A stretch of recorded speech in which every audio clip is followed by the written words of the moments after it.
누가 온 것 같아요. 누구야? 경찰관 신분증을 내미는 거죠. 경찰이다. 아무것도 보지 못했다. 아. 모른다. 잘했어. 앞으로도 그렇게 해. 어? 경찰 공부하면서 배운 지식을 범죄에. 깜짝이야. 이거는 범인이 시신을 틀어놓고 들었다는 거예요. 마치 나 이러는 거 봐라. 네, 라고 할 정도로. 대담하고요. 혹시 뭐 이제 괴담이라는 게 사실은 뭐 여러 가지가 있잖아요.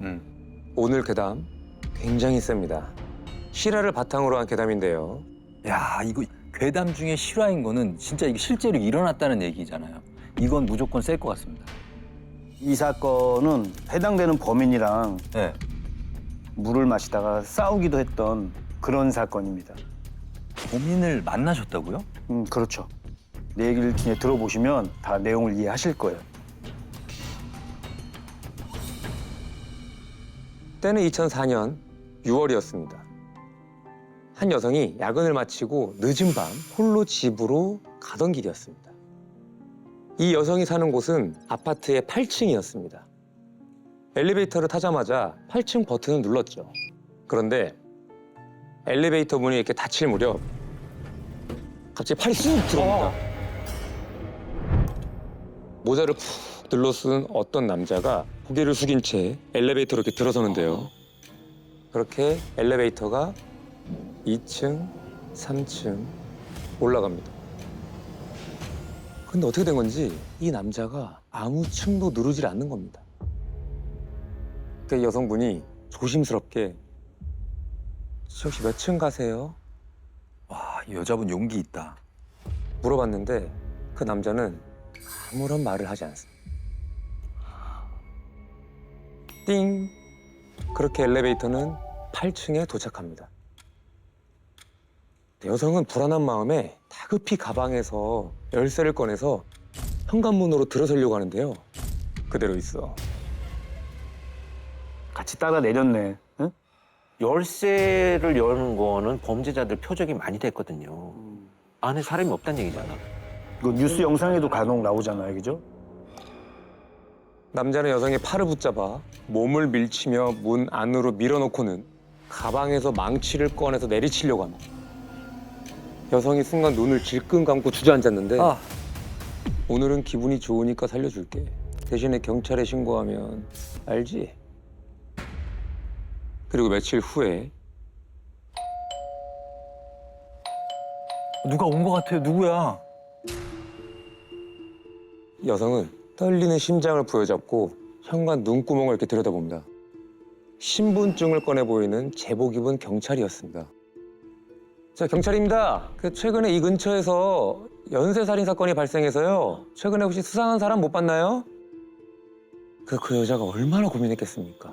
얼마 전에 그 망치를 내리치려던 그 남자의 얼굴이 떠오르자 경찰에 신고하면 알지?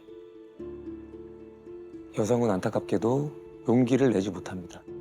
아, 근데 피해자들 쉽지 않아, 이거. 보복을 생각 안 할 수 없죠. 아무것도 보지 못했다. 아, 모른다. 죄송하다. 이런 말만 하고 돌아설 수밖에 없었던 거죠. 그런데 잘했어. 앞으로도 그렇게 해. 어? 경찰이? 아까 제복 입은 경찰이라고 그랬잖아요. 신분증도 보여주고. 어쩐지 이상하더라. 제복까지 입고 신분증 보여주는 경우는 거의 없거든요. 근데 경찰 제복까지 입고 신분증까지 만들어서 이걸 신고하는지 확인하러 온 거잖아요, 지금. 그렇죠. 확인하러 온 거죠. 심지어 문 열어줬으면 어떻게 됐겠어. 이런 괴담 때문에 일선에 있는 형사들이 탐문 수하기가 어려워요. 문도 잘 안 열어줄 뿐더러 겁나니까, 사람들 입장에서는. 근데 괴담으로 이제 받아들여야 되죠. 이게 경찰로 위장했다가 들통난 사건이 많아요. 오늘 사건도 범인이 경찰인 척 했던 내용이 담겨져 있습니다.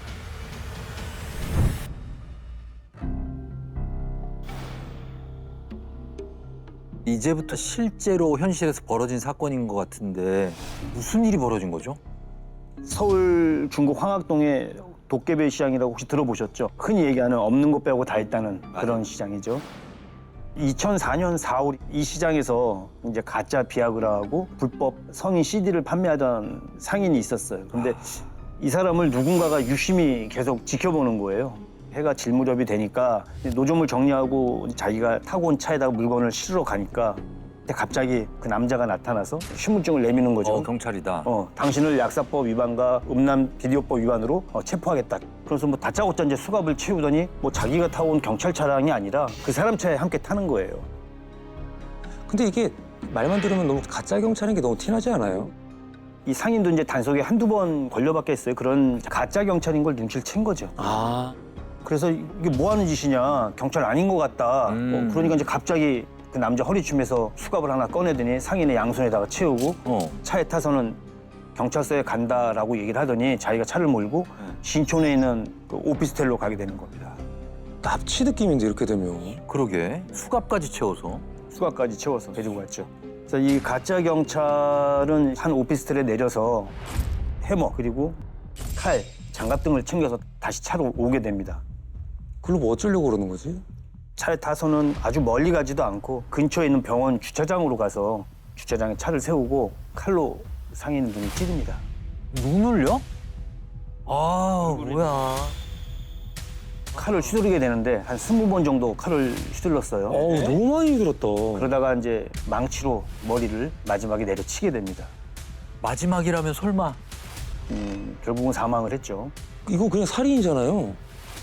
칼로 찔러서 살해를 하고 죽음을 확인하기 위해서 해머로 내리쳐서 아, 뭔가 자기가 경찰 옷을 입고 뭐 하려고 하는 게 있는데 경찰인 걸 눈치챘다고 그냥 바로 이렇게 살해를 한 건가?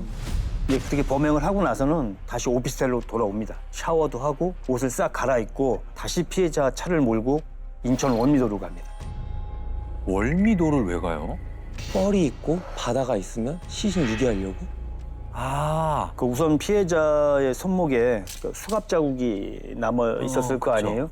그러니까 손목을 잭나이프로 절단 자릅니다.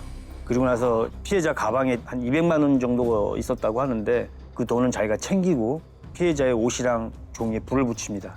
거기가 이제 석유 저장소 주차장이었거든요. 네. 주변에 기름이 많이 있었기 때문에 유조차도 있었고 타고 갔던 차에다가 불은 질렀는데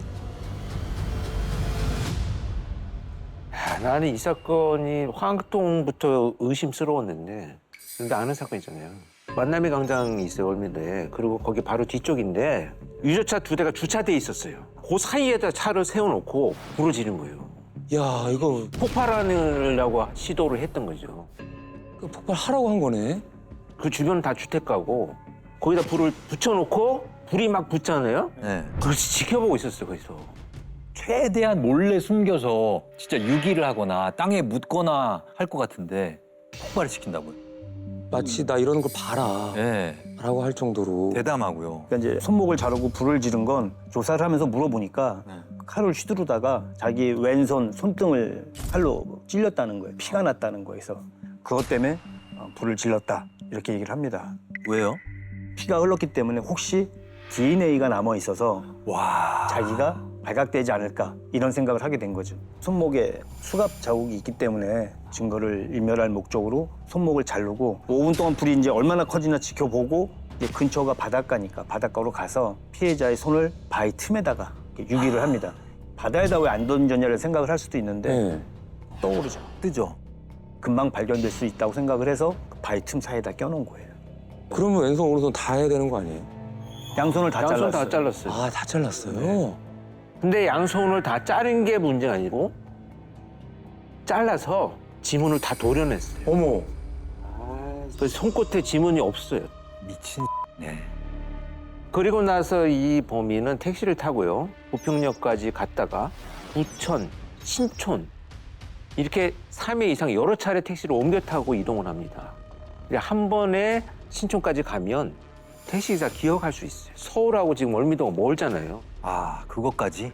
똑똑하다고 해야 돼? 아니면 경력이 있다고 봐야 돼? 이거 어떻게 그런 생각을 하지? 아, 너무 치밀한데? 그러니까요. 문제는 네. 이놈의 꿈이 경찰이었어요. 아, 그래서 경찰 시험까지 도전을 했었는데 색약이 있었어요. 눈이. 응시 조건이 안 됐던 거예요. 아니 근데 경찰이 꿈이 있다는 건 참 좋은데 경찰에 꿈이 있던 사람이 범행을 저지르고 있단 말이에요. 그것도 살인에 써먹는 거 아니에요? 기가 막히네, 이거 정말. 이놈은 전과가 있긴 있었어요. 교도소에서 수감 생활을 할 때 워드 프로세스 2급 자격증을 딸 정도로 컴퓨터를 다루는 기술이 좀 있었죠.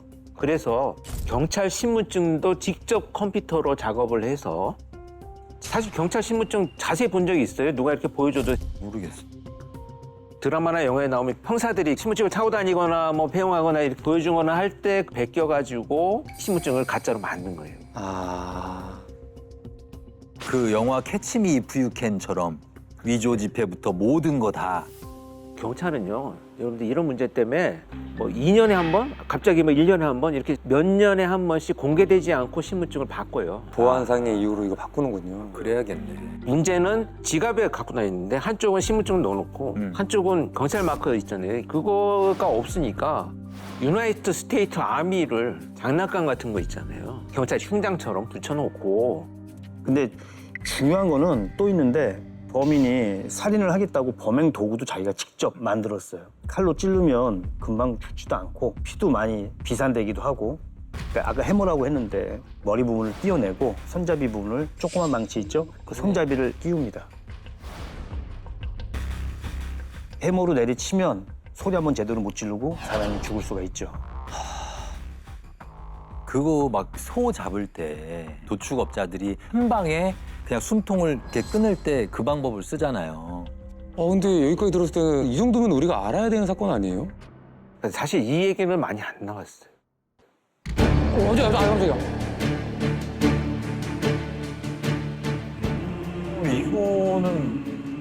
이거 유명한 음악인데. 그리스 출신의 반젤리스라고 영화 음악 거장이신 분이 엄청 유명한 노래죠. 그렇죠. 영화 1492 콜럼버스. 맞아요. 네. 낙원의 정복자 뭐 해서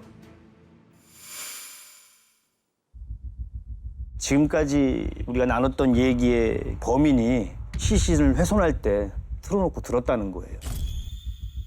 이 음악을. 여러분이 너무 잘 아시는 유영철입니다.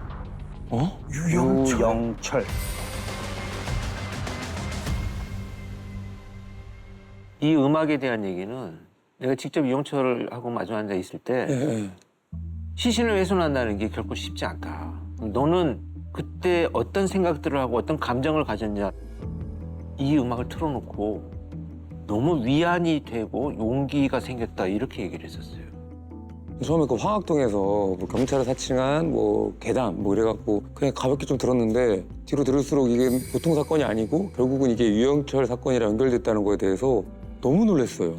예전에 제가 들은 얘기는 아는 친구 중에 연대 다니는 친구가 있었어요. 근데 그 유영철이 그쪽에 살았는데 거기 근처 야산에서 여대생들이 갑자기 비명을 질러갖고 봤더니 비가 내려가지고 이제 시체들이 막 씻겨서 막 내려왔었다. 이런 얘기가 실제로 있었거든요. 근데 일부는 맞을 수도 있고 틀린 것도 있다. 그 신촌 일대인 건 맞죠? 맞아요. 맞고 매장한 장소도 그쪽 어디 쪽이 있어요. 있어요. 시신이 비가 올 때 씻겨서 내려왔다는 완전 괴담이고. 뭐 과장이 섞일 수 그 있지만 학생들끼리 만들어낸 건지 모르겠는데 어쨌든 그 근처 신촌 대학 다니는 친구들은 다 그 얘기를 한 번씩. 왜냐면 영화 추격자에서도 그 슈퍼에서도 아줌마한테 망치 빌려서 그걸로 막 사려고 그러잖아요. 그때 아주머니가 그러잖아요. 학생 이거 갖고 있다가 범인 오면은 아주 그냥 때려버려. 이렇게 얘기하잖아요. 그때 다 기억하죠. 그리고 자기가 거기서 막 파출소에서 뭐 인터뷰 같은 거 하면서 피식 웃으면서 내가 죽인 거예요? 아니에요. 아니에요. 막 이런 헛소리 막 하잖아요. 비죽비죽 웃으면서 네. 어쨌든 그때 얘가 뭐라고 하냐면 이경이 이제 한번 봐봐. 카드. 이걸 이제 유영철이 했던 말이라는 거죠. 경찰들인가 피해자 가족들인가 하는 사람들에게 잡혀서 마사지 걸 명함을 먹자 누군가가 이놈 맞다며 무지 때리길래 그냥 다 시인하는 심정으로 요새 일어나는 살인사건을 전부 제가 했다고 했으나 증거도 없고 말도 안 맞는다고 해서 용서는 구합니다. 뭐 어떻게 처벌하든지 홀가분한 심정으로 협조하겠습니다. 다른 사건들은 제가 어떻게 해볼 수가 있는데 아가씨들 사건은 좀 막막해서 방법을 모르겠습니다. 억울하다기보다 희망이 없어서 그냥 조사받는 대로 다 잘 받겠습니다. 지금 이경 씨가 읽어주신 내용 중에 마사지 전단 명함을 자기가 삼켰다는 얘기가 나오잖아요. 그게 왜 그랬냐면 네. 마사지 출장을 나가는 아가씨들을 범행 대상으로 삼았었어요. 네. 그래서 이제 현장에서 발견이 돼서 검거하는 과정에 자기가 갖고 있던 그 명함을 입에다 넣고 씹은 거예요. 그래서 그 얘기가 나온 거야. 마사지걸 명함을 먹자 누군가가 이놈 맞다며 무지 때리길래 그냥 다 시인하는 심정으로 요새 일어나는 살인 사건 그냥 제가 다 했다고 했으나 뭐 증거도 없고 말도 안 맞는다고 해서 근데 갑자기 또 용서는 구합니다. 증거도 없고 말이 안 맞는다는 얘기는 검거한 당시에는 다른 범죄에 대해서는 경찰관들이 알 수가 없었던 상황이죠. 네. 그러니까 얘가 막 뭐 나 이것도 내가 하고 이것도 내가 했다고 얘기를 하니 이 자식이 또 거짓말하는 거네 라고 해서 아마 추궁을 했던 것 같아요. 그러면서 사실은 사실이었던 거죠. 네. 그 내용을 적은 겁니다. 근데 뭐 다른 사건들은 어떻게 해보겠는데 아가씨들 사건은 막막해서 모르겠다? 이거 무슨 말이에요? 여기서 말하는 이제 다른 사건은 어떻게 해보겠는데라는 표현이 뭐냐면 이 아가씨들을 상대로 한 범행이 일어나기 2년 전부터 당시에 서울 시내 4대 살인 사건이라고 해서 강남권에 2건, 강북권에 2건의 사건이 발생을 했어요. 주로 부유층을 상대로 한 살인 사건이었고 사건이 해결되지 않은 상태였어요. 미제였구나. 그래서 그 사건을 의미하는 거고 당시에 유일하게 증거라고는 해화동에서도 사건이 하나 발생을 했었는데 CCTV에 유영철의 뒷모습이 하나 찍힌 게 나옵니다. 그 사진이 나오면서 그게 수배 전단으로 만들어져서 전국에 다 배포가 됐어요. 유영철이 부유층을 상대로 한 범행을 중단합니다. 중단을 했다가 그 다음에 범행 대상을 부유층에서 여자들로 옮긴 거예요. 그 아가씨들을 불러서 범행을 저지르던 와중에 현장에서 검거가 됐고 그 과정에서 앞에 거는 잘 모르는 것 같으니 지가 굳이 얘기 안 해도 될 것 같고 아가씨들 부른 분은 내가 그냥 인정할 수밖에 없을 것 같다. 이런 표현이 써지는 거죠. 저희가 이해하기는 좀 힘든 것 같아요. 이해가 안 됩니다. 그 처음에 저도 유영철이 어떤 놈인지 몰랐죠, 당연히. 네. 사무실에서 처음 전화가 왔을 때 당시에는 마약 첩보가 있어서 수사 중이었는데 모든 사건 다 접고 다 그쪽에 붙어라. 그 총은 120명이 다 여기 투입이 된 겁니다. 엄청나게 많은 인원이 투입됐네요. 이놈이 내가 시신을 어디다 묻었다. 야, 이거 그래가지고 그거 가야죠. 확인하러. 혹시라도 이게 갑자기 조사도 진행되기 전에 알려져서 엉망진창 될까 봐 그렇지. 모든 것을 비밀로 하고 비상 대기를 하고 있던 CSI 팀을 데려가서 새벽에 가서 봤는데 정말 그 장소에 딱 있었어요. 진짜. 최초의 시신이 발견된 곳은 신촌의 S대 야산인데 한 7분 능선 되는 부근에서 처음 발굴이 됐고 근데 발굴을 해보니까 끔찍하긴 한데 사체가 다 조각나 있는 거예요. 토막살인이구나. 훼손이란 표현도 진짜 아닌 거고 아닌 조각나 있는 완전히 거예요. 찢겨져 있는. 그래서 신원이 확인이 안 됐어요. 그 다음이 아까 말씀해 주셨던 것처럼 Y대 근처 야산 이 얘기가 나오는데 우리 교수님이 가셨다는 날짜가 이제 정식 발굴 이전에 확인을 해봐야 되기 때문에 가서 확인을 한 날짜였고 그날 비가 왔어요. 네. 뭐 떠내려갔다는 거는 뭐 와전된 내용이고 왜냐하면 그때 당시에 모든 언론사, 경찰 다 동원이 되고 기동대까지 동원이 돼서 주변을 경계하고 뭐 외부인들 출입을 막고 얼마나 동네가 시끄러웠겠어요. 그러니까 사람들이 주변에서 봤던 사람들 입을 통해서 소문이 안 날 수가 없죠. 그 와중에 와전된 거고 예. 그래서 연대 그쪽에서 발견된 시신만 11구. 너무 많네. 신원이 확인된 건 3구. 너무 훼손을 많이 해서 그건 나도 발굴 현장에 있었기 때문에 근데 네. 야 나는 놀란 게 그때 프로파일링 처음 시작하고 막 할 때 외국 연쇄 살인범들을 스타디하다 보면 이 살인의 추억이라는 게 있어요. 네? 살인의 추억. 살인의 추억? 실제 연쇄 살인범들은 자기가 저지른 살인을 추억하는 행위들이 있어. 행위들이. 잘 저지른 물건을 것들을. 가져온다든지. 네. 근데 이영철이가 그 발굴하는 데서 다 딱딱 찝는 거야. 넓기도 그러니까. 하지만 그거를 사람이 찾을 정확히 수가 찝는다는 없어. 건 정말 불가능하죠. 근데 너는 어떻게 이걸 다 외우고 있었냐? 이렇게 얘기하는 거야. 내가 다 표시를 해놨대. 자기만이 아는 표시. 아하. 왜 표시해놨겠어요? 다시 들여다보려고요. 그냥 기억하려고. 아까 살인의 추억 말씀하셨잖아요. 이렇게 죽여서 여기에다 묻었지. 그러니까 저희처럼 이렇게 추억하는 거 아닙니까? 그런 식으로. 이게 아니고 용철이 이렇게 말했어요. 내일도 묻어야 되고 모레도 묻어야 되는데 한 대 또 파면 안 되잖아요. 이게 연쇄살인범들의 사이코패스적 사고예요. 우리가 생각하는 거 다르잖아. 생각이 아예 다르다. 아예 생각 못했어요. 한 대를 또 팔까 봐. 누님 말한 것처럼 사고가 다르구나. 효율적인 살인을 위해서네요. 그래서 내가 물어봤어 유영춘한테. 야, 너 범행 장소 가봤어? 뭐라고 했겠어요? 그냥 사이코패스고 유영철이라면 너 거기 너가 했던 범죄에 다시 가봤니? 그러면 전 프로가 아니죠. 아, 이경 씨 내가 보니까 매우 정상이야. 아니면 그냥 생각날 때마다요. 이렇게. 뭐 어떻게 대답을 했나요? 인터넷에 다 올라오는데 뭐하러 가봅니까? 범행 현장에 다시 가는 이유는 궁금해서 가는 건데 네. 기사들이 엄청나게 인터넷에 올라오기 시작했어요. 아. 그러니까 모든 사건의 현장 사진부터 막 올라왔잖아요. 안 가봐도 안 가봐도 다 올라오는데 내 궁금함을 다 해소해 주는데 거길 왜 가냐는 거지. 그래서 자기가 나도 댓글 달아봤어. 대단하다. 댓글을 달아봤다고? 아니 근데 강영사님 그 유영철을 직접 만나셨었다고 들었는데. 그렇죠. 복도에 정수기가 있어서 물을 마시러 나갔는데 형사들로 보이는 사람들이 옆에 서 있고 네. 물을 마시러 나온 거예요. 와갖고 이제 겼는지를 자꾸 나를 보는데 그 있잖아요, 느낌 쎄한 거. 자세한 거 있죠. 뭐 기분 나쁘고 뭐 그래서 내가 야 뭘 보냐? 내가 한마디 했더니 그냥 갑자기 막 욕을 하더니 덤벼드는 거예요. 그래서 그러니까 나도 모르게 이제 손찌검을 할 뻔했는데 네. 이제 주변에서 말려서 이제 안 하게 됐고 나중에 알고 보니까 그놈이 유영철이었던 거지. 그래서 아 그때 그냥 모른 척하고 몇 대 패는 게 정상 아니었나. 그냥 아글머리를 팍 까야지 있으면 싸우기는. 그때 유영철이 갑자기 막 욕을 했다고 했잖아요. 혹시 뭐 무슨 욕을 하던 거야, 유영철이? 야 이 개X야 뭘 보는 거야 막 뭐 이런 유영철이 거였죠. 진짜로요? 진짜로. 이 기싸움을 자기 나름대로 한 거야. 형사들과의 내가 통제할 거다 이런 아주 오만함이 이제 여기서 내가 쑥그리면 안 된다. 이런 게 이제 들어오면서부터 잡혀오면서부터 있었던 거지. 야. 그러니까 형사들을 불편하게 하는 거예요. 어렵게 만들고 자기 조사할 때 자기가 좀 더 우위를 선점하려고 하는 그런 게 있죠. 근데 이제 지금까지 이 이야기가 유영철의 이야기라는 것도 굉장히 좀 놀라운데 근데 유영철이 잡히고 나서 진짜 무서운 이야기들이 사실 인터넷에 막 떠돌아다녔거든요, 그 당시에. 유영철이 그 잡히기 한 달 전에 자신의 아내와 아들을 죽이기 위해서 그 집에를 갔대요. 근데 막상 아들의 얼굴을 보니까 또 이게 사람 마음이 차마 죽일 수가 없다라는 거죠. 아, 참. 그래서 이제 아내라도 살해하려고 안방에 갔는데 아내가 소주 마시면서 신세 한탄을 하고 있네. 아하. 그것도 포기해. 아내 대신에 죽일 여자를 찾아서 결국 살인을 했다는데 아내랑 똑같이 생겼다는 거예요. 와.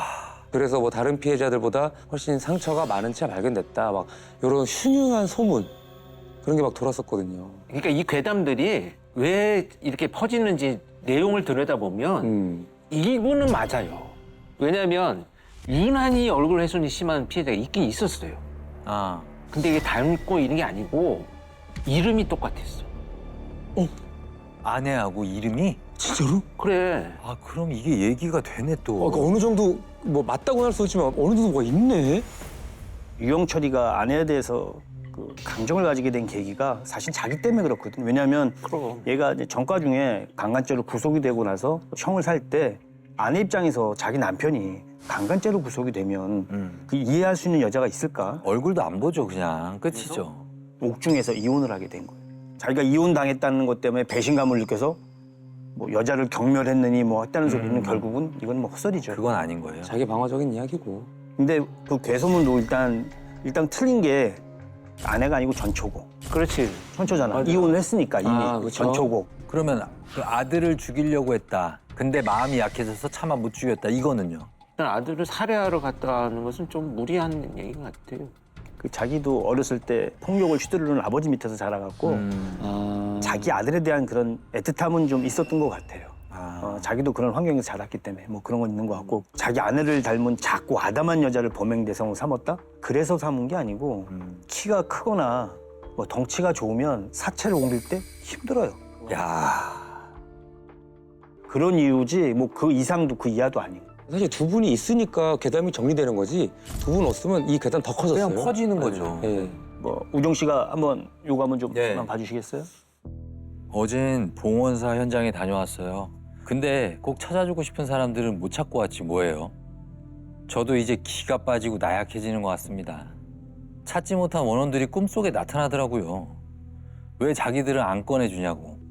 유독 나와 많은 얘기를 나눴던 사람, 눈물을 많이 보였던 사람, 동거하자고 했던 사람까지도 모두 찾지 못했어요. 다시 못 올 현장을 떠나면서 그 사람들이 자꾸 제 발목을 잡는 것 같아서 정말 마음 아팠습니다. 진짜 사고가 다르구나. 이게 진짜 개소리를 이렇게 아주 유연하게 당당하게 쓰는 걸 보면 아 진짜 속이 천불나. 죽이기 전에 눈물을 보인 사람은 제가 볼 때는 제발 살려주세요, 살려주세요 하면서 얼마나 울었겠어요. 나 좀 살려달라고. 그러니까 얘는 그 생각 자체가 자기가 범행을 저질렀던 그 중요함보다도 자기가 그 전에 그 피해자들하고 나눴던 대화에만 더 초점이 맞춰져 있는 거잖아요. 네. 그러니까 정말 인간이 아니고 보편적인 사고 방식을 갖고 있는 놈이 아닌 거죠. 그러니까 자기랑 아까 말한 가까운 사람들을 살해했다. 그 세 사람을. 네. 근데 또 못 찾았다는 거잖아요, 지금. 이거를 수사팀에서 이제 다 확인하기 위해서 어마어마하게 산을 팠어요. 다 산을 다 파고 그냥 뭐 얘의 진술에만 의존하는 게 아니고 이동 동선이나 이런 것을 다 추적해갖고 그날 뭐 시간대별 분석해서 어디에 가 있었는지 야산 쪽에 있었다 그러면 그걸 다 파고 안 했겠습니까 수사를. 그런데도 사실은 이놈이 얘기하는 이런 피해자들의 흔적들은 발견할 수는 없었어요. 유영철이든 정남규든 강호순이든 이놈들은 공통되게 한 말이 있어요. 언어적 표현은 달랐지만 내용이 똑같은 얘기는 뭐냐. 내가 평생 살아가는 이유는 사람 죽이기 위한 거야. 사는 이유가. 그게 공통점이에요.